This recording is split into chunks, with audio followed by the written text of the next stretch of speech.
ओम शांति।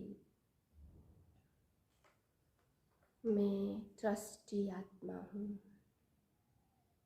ज्ञान सूर्य के सन्मुख ज्ञान सूर्य की किरणों का आनंद ले रही हूँ। सर्व प्रकार के अंधकार का नाश हो रहा है। बारह 9/2023 के महावाक्य हैं। मीठे बच्चे, तुम 100% सर्वगुण संपन्न बनना है। दिल दर्पण में देखना है कि हम कहाँ तक पावन बने हैं। प्रश्न है, तुम बच्चे कौन सा उत्सव रोज मनाते और मनुष्य कौन सा उत्सव मनाते?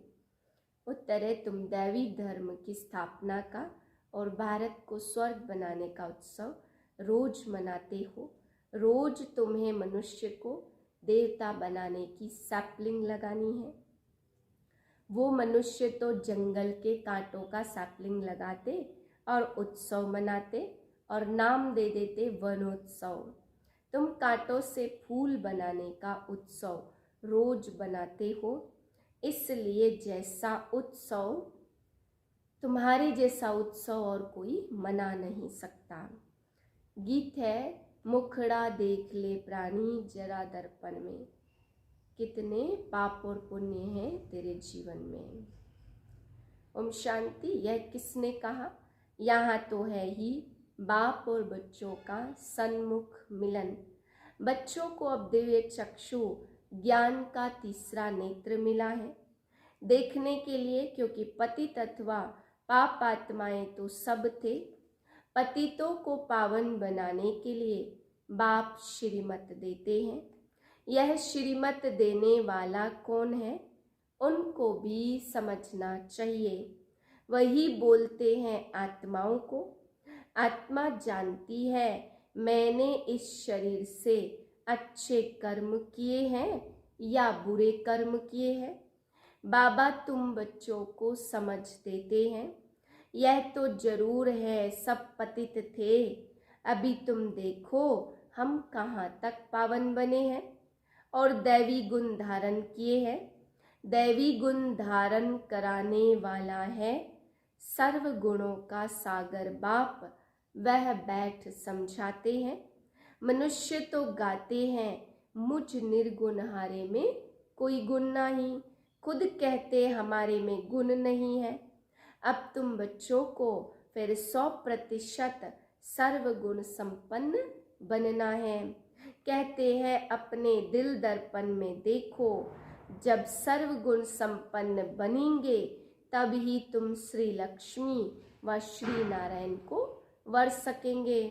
पहले पहले तो बाप का परिचय देना चाहिए। ऐसा जो बेहद का बाप है, जिसके लिए गाते हैं तुम माता पिता हम बालक तेरे। उस परम पिता की बड़ी महिमा है। कहते हैं शिवाय नमः।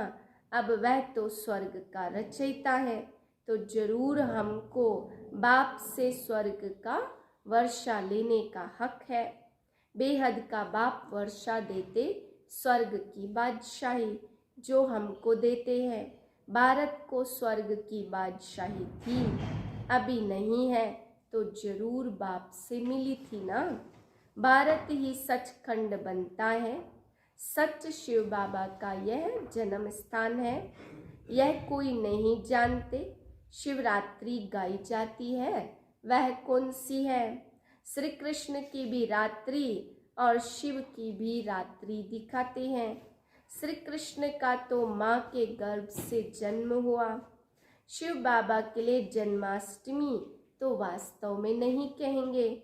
शिव बाबा आते ही तब हैं जब ब्रह्मा की रात पूरी हो जाती। रात के बाद दिन अर्थात कलयुग का अंत और सतयुग की आदि होती। इसको कहा जाता घोर अंधियारी रात। यह बेहद की बात हो गई है। हद की रात तो होती ही है, परंतु कलयुग अंत को घोर अंधियारा कहा जाता।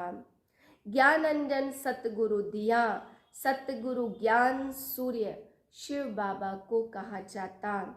पहले पहले तो बाप और वर्षे का परिचय देना है। समझो कोई बादशाह को बच्चा नहीं है, किसी गरीब के बच्चे को गोद में लेता तो दिल में जानता था ना कि मैं गरीब था, अब मैं बादशाह का बेटा हूँ।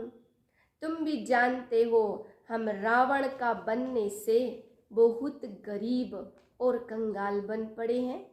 हम बेहद के बाप के बने हैं तो उन्हें अच्छी तरह से जानना चाहिए, फिर लिखा कर लेना है कि हमको बेहद के बाप से बेहद का वर्षा मिलता। यह ज्ञान और कोई दे न सके। सन्यासी तो घर बार छोड़ जाते हैं, वह फिर माँ बाप चाचा मामा आदि कहलाने से निकल गए।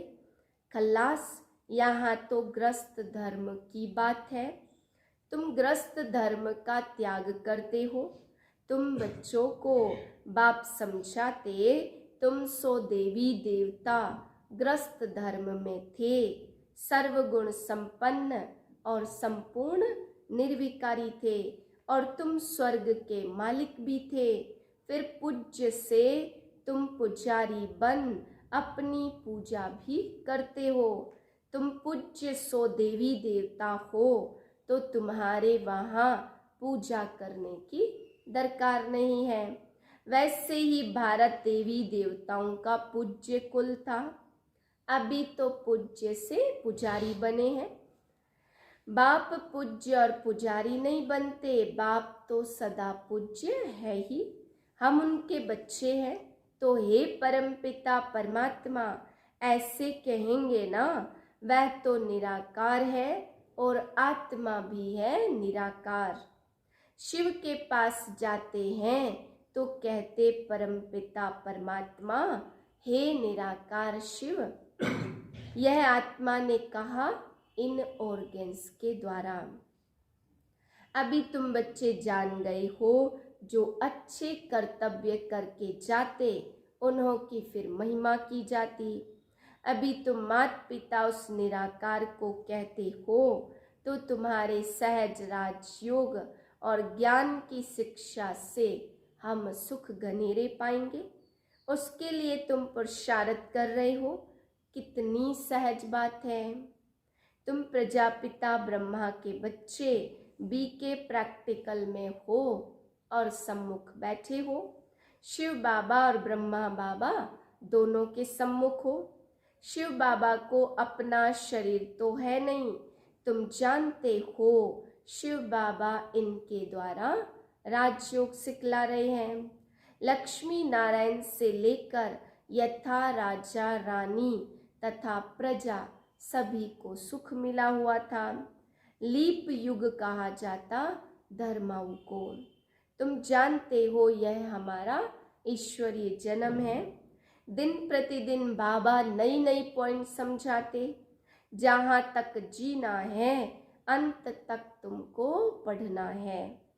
पॉइंट्स निकलती रहेंगी, एंड होती रहेगी। ज्ञान यज्ञ भी अंत तक चलना है। रुद्र यज्ञ रचते तो मिट्टी के शालिग्राम बनाकर उनकी बैठ पूजा करते। आत्मा की पूजा होती, तुम जीवात्माओं ने ही भारत को सिरताज बनाया। शिवलिंग के साथ शालिग्राम भी बनाते तो मुख्य पहले पहले बाप का परिचय देना है। शिव बाबा ने जन्म लिया परंतु माता के गर्भ से थोड़ी जन्म लेते हैं। वह निराकार है। जैसे कोई शरीर छोड़ता तो उनकी आत्मा को बुलाते हैं। कड़वा मीठा सुख दुख यह तो आत्मा को ही भासता है और आत्मा में ही संस्कार है। अभी तुम जानते हो कैसे पतित हुए हैं। कर्म पतित होते तो फिर सजा खाते, त्राही त्राही करते, बस मुझे बाहर निकालो। गर्भ महल का मिसाल दिया जाता, बाहर निकलने नहीं चाहते थे। बहुत पाप आजकल करते रहते, मूल बात है विकार की। अब राजा राम तो शिव बाबा को नहीं कहेंगे, राम परमपिता परमात्मा को कहा जाता। मैं तो हूँ निराकार पुनर्जन्म रहित। बाप बैठ तुम सो देवी देवताओं को समझाते, फिर शूद्र बने, अभी तुम बने हो ब्राह्मण। पवित्रता हेल्थ वेल्थ थी, कभी कोई स्वर्ग में बीमार नहीं पड़ते थे। नाम ही है स्वर्ग। थुर में कौन रहते, बरोबर देवी देवताओं के चित्र हैं। वह था फाउंडेशन, परंतु अपने को देवी देवता धर्म वाले कहलाते नहीं। अभी उन्हों की राजधानी स्थापन हो रही है। तुम सतयुग का राधे कृष्ण का जोड़ा बन सकते हो। आओ तो हम आपको समझाएं, तुम सच सच स्वर्ग का प्रिंस कैसे बन सकते हो। इस समय तो सब पतित हैं, कोई भी युक्ति से लिख सकते हो। कहते हैं सब धर्म मिलकर एक हो जाए, परंतु यह कैसे हो सकता। विश्व के मालिक थे, एक भाषा एक मत थी। जब बिल्कुल पतित बन जाते तब ही बाप आकर पतित से पावन बनाते। फिर जंगल के कांटों का सैपलिंग लग रहा है, तुम्हारा सैपलिंग लग रहा है, दिन रात में अंतर है। धर्म स्थापना अर्थात भारत को स्वर्ग बनाने का उत्सव रोज मनाते हो। रोज मनुष्य से देवता बनाने का पुरुषार्थ करते रहो। कांटों से फूल बनाना यह तुम्हारा रोज का उत्सव होता। भगवान फिर तुमको जरूर इतना इनाम भी देंगे। बच्चों ने गीत सुना, हे प्राणी अपने दिल दर्पण में देखो। तुम स्वर्ग के देवी देवता बनने अथवा लक्ष्मी को वरने लायक बने हो। कोई अवगुण तो नहीं है, बल तूफान तो बहुत आएंगे। उल्टे सुल्टे संकल्प वार करेंगे, बड़े बड़े दीपकों को बुझा देंगे। माया छोड़ती कोई को भी नहीं है। इसमें मुरझाने की बात नहीं है। बाप से योग नहीं तोड़ना, सबका खिवैया एक बाप है। विषय वैतरणी नदी भी बड़ी खाड़ी है, उससे तुम योग बल से पार करते हो। विषय सागर से पार होकर तुम क्षीर सागर में चले जाएंगे। यहाँ तो घासलेट की और रक्त की नदियाँ हैं, वहाँ तो घी की नदियाँ बहेंगी। तुम जानते हो शिव बाबा की श्रीमत से हम शिवालय में जा रहे हैं, जहाँ हम सदैव सुखी रहेंगे। तुम सदा सुखी थे, माया ने फिर तुमको दुखी बनाया, ग्रस्त व्यवहार को अधर्मी बना दिया। तो बाप कहते अब विष्णुपुरी को याद करो। बाप को याद करते करते अंतमति सोगति हो जाए। अच्छा, मीठे मीठे से खिलते बच्चों प्रति माता पिता बाप दादा का याद प्यार गुड मॉर्निंग। रूहानी बाप की रूहानी बच्चों को नमस्ते। हम रूहानी बच्चों की रूहानी बाप को नमस्ते।